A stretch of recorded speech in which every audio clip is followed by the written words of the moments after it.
Hey guys, welcome back for another video. I am doing today a homeschool video. So with all this craziness going on and people deciding they want to homeschool or people pulling their kids out of public school, I know my biggest hurdle when I did this was trying to find the right curriculum to use and to figure out what it was that I wanted out of a curriculum. The first thing that you might want to look into is, do you want a secular or non-secular? Do you want non-religious or religious curriculum? For me, personally, we do CCE and religious teaching separately. So it was not a huge deal for me. That wasn't a huge make or break for me. And especially coming from public school where my kids weren't used to that, I was okay with a non-religious curriculum.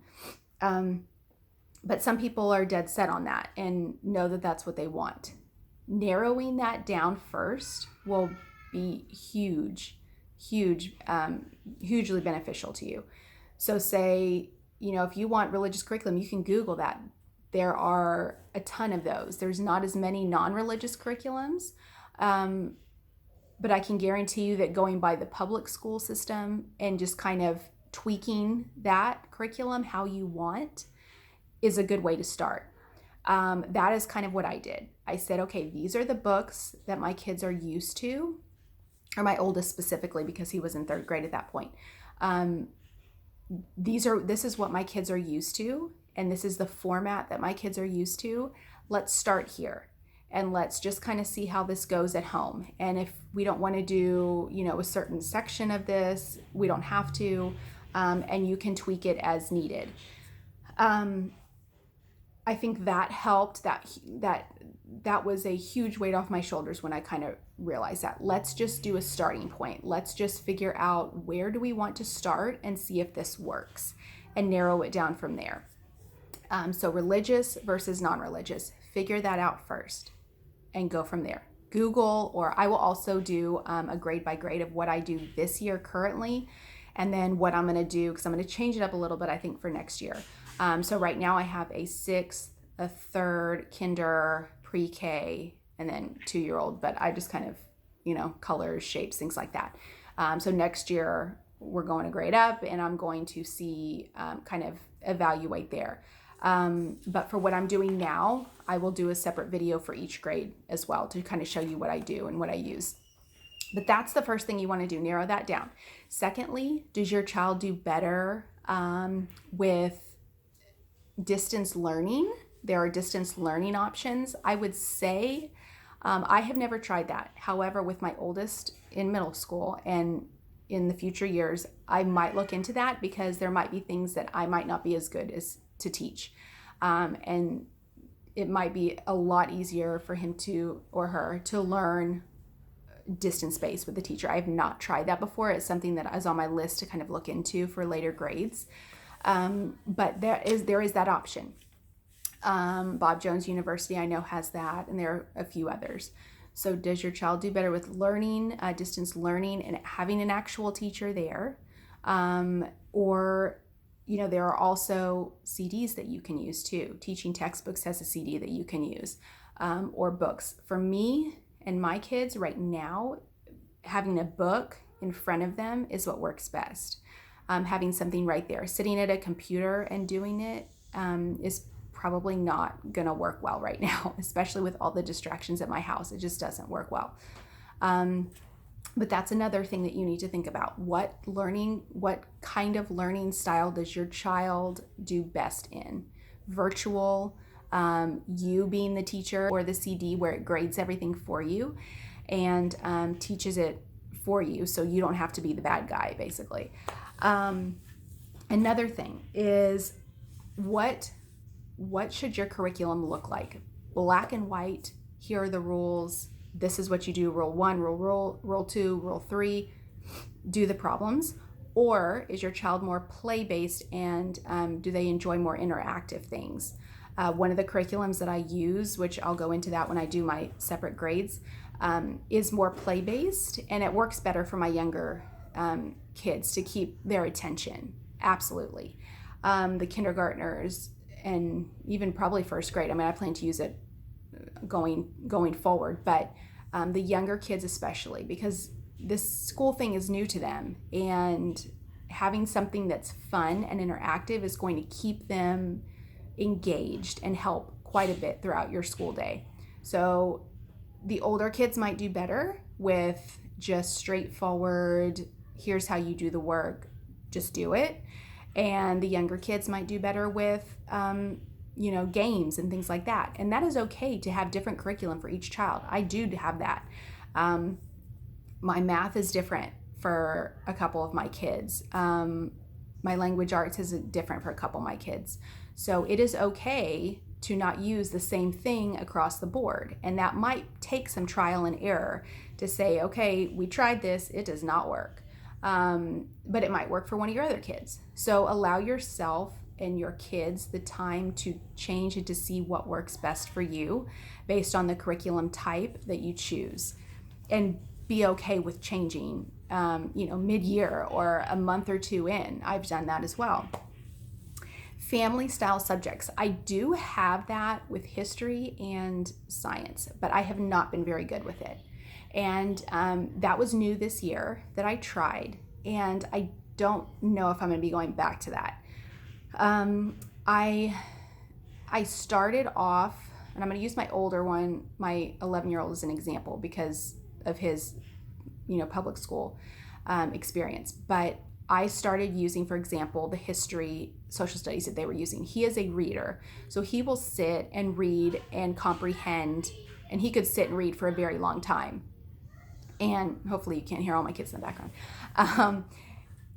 That works well for him. And sometimes I would enjoy, if I had the time, I would sit and read it out loud and do it as a read aloud.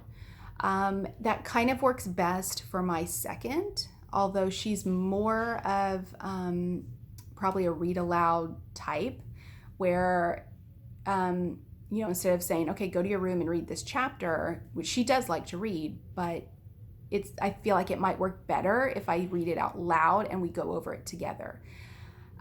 So the family style, I don't know. It was kind of chaotic, and I'm not sure that I'm gonna be doing that next year.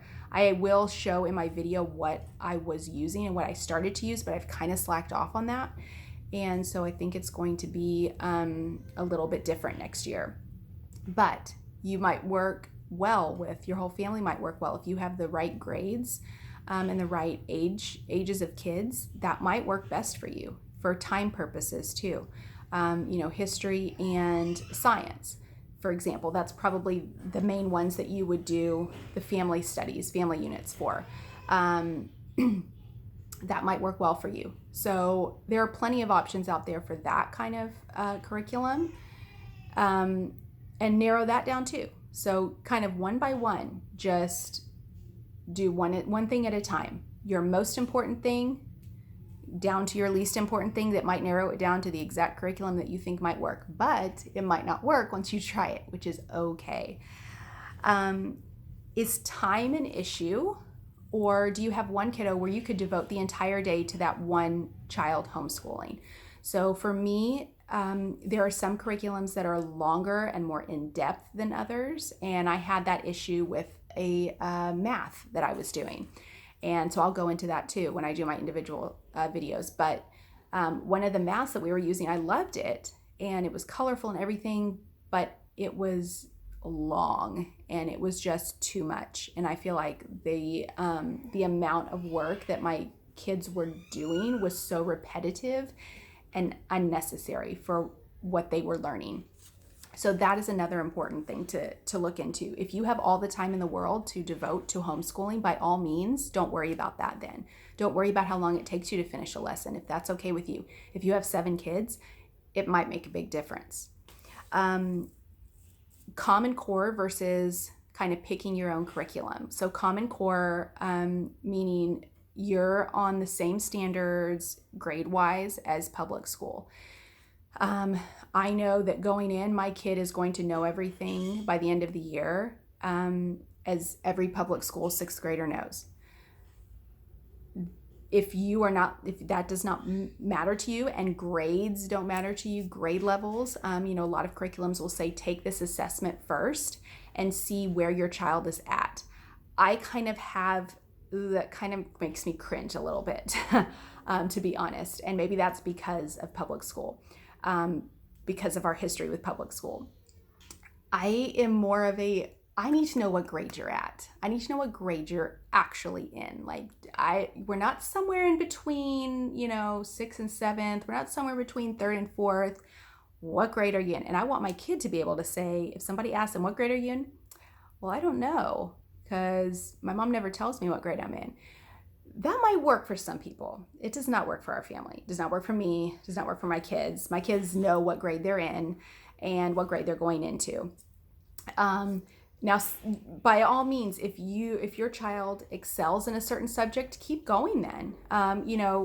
Teach them more. If they're interested in that, teach them more. Don't let that hold you back, but allow them to know and allow yourself to know what grade your child is actually in. Are you more interested in doing Common Core and straight by the book, so if ever by chance your child does go back or the laws change in your state, you are prepared to be tested at that grade level. Finally, an open and go, or kind of like I mentioned before, a piece together your own curriculum. I started trying with my youngest kids who had never been in school before, to do a piece by piece and kind of, just take little things here and little things here from this curriculum. And I find that it's not ideal for me. And I found that with starting a kindergartner and starting a preschooler. That is not ideal for me. I need to have an open and go curriculum where I can open the book. It tells me what to do day by day, and I know I am on track. I need that for me to stay on track. Otherwise, I get lost back here somewhere.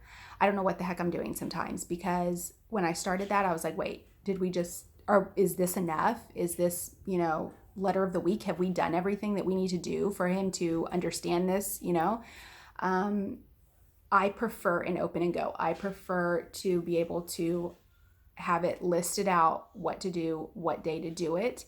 And if there are little checkpoints, which there are in some of my curriculums, not necessarily tests. I don't do tests, but I do the checkpoints to say, okay, do you understand this? If you can open your book and do this checkpoint and not ask questions, you get it. That's all I need to know. In Texas, they do not require tests. They do not require you to keep any kind of grades at this level, elementary school level or middle school level. And so if you understand it, I'm good with that. But I still want a curriculum to tell me, do this on this day and this on this day. And in this day, make sure they understand it. Or, this is a day where you can, do an activity or something like that. I need that kind of structure. I am not a schedule, like time, from this time to this time. I went over that in my last video, but I need some sort of structure to guide me and make sure that I'm doing the right amount of work. That's important to me. Okay, so to kind of go over everything. Number one, secular versus non-secular. Do you want religious? Do you want non-religious? Does that matter to you? Narrow that down. Distance learning, book, or CD. And some curriculums have the option of all three. So try it. See which one. If you think your kid would do better in front of a screen, in front of the computer, try it and see if they like it. If not, you can switch. Not a big deal. Family style subjects. Do you want your kids all together learning history, or do you want them specifically learning the different time periods based on what they would be learning in public school? How in-depth do you want your curriculum? Can it take you all day? Do you care? Or do you need it kind of, okay, get it done, finished, on to the next one? Depending on, I think a lot of it is how many kids you have and how much else is going on in your day. Common Core or learn at your own pace.